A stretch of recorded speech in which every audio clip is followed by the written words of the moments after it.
Alright, Trekkers and Trekkers, time for the final episode review of the day with Brothers. A misguided prank between two young brothers exposes one of them to a toxic parasite that cannot be treated aboard the USS Enterprise. Dr. Crusher is able to stabilize his condition in a controlled environment in sickbay while the ship sets out for a facility that can cure the boy.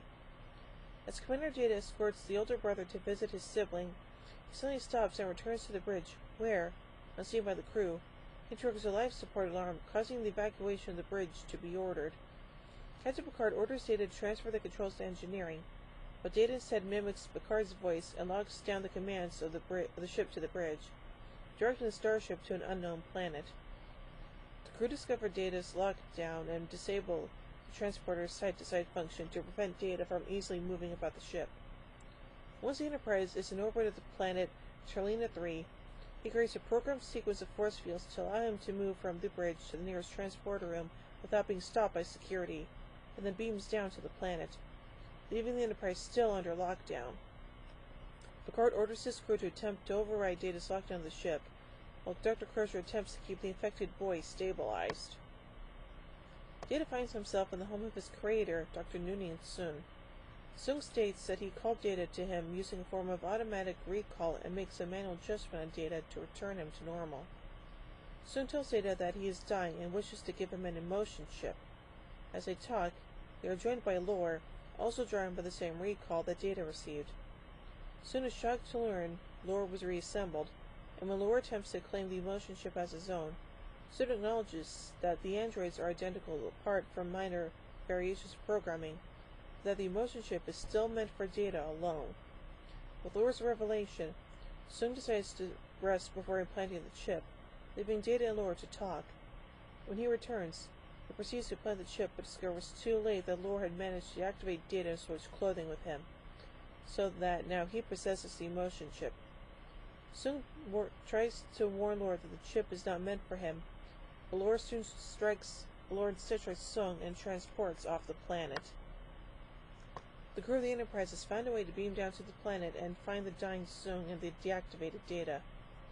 After Data is reactivated, he cannot recall any of what he did on the Enterprise to arrive at this planet, but Soong is able to reveal where Data can find that information and how to unlock the ship's controls.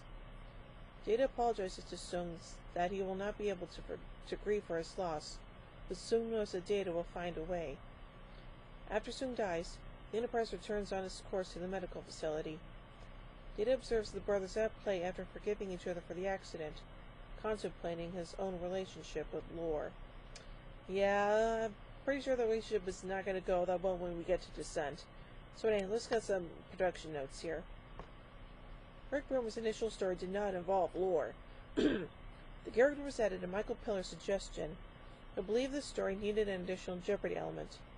Pillar recalled, We were standing around going through Rick's story, and my feeling was that after reading his first draft, the idea of Data going back to see Dr. Soong and the story of the child who was hurt in the practical joke were not enough elements to hold up the episode. Once Data goes back to see Dr. Soong, it's basically a chat, and without some Jeopardy or another event to go on, I was afraid it was going to be flat. We talked about what we could do, and, ultimately, the obvious thing was that we bring Lore back. I knew from the moment we came up with it that Brent Spiner in 3 roles was going to make for an unforgettable episode, and I think it was. And that thought is definitely correct there. So, this is a pretty darn good story, and well, hey, it has Lore in it, so what do you expect? So, overall, I give Brothers 4 warp cores out of 5. Well, join me tomorrow as Star Trek Timber continues with Suddenly Human. So, until then, live long and prosper, everybody.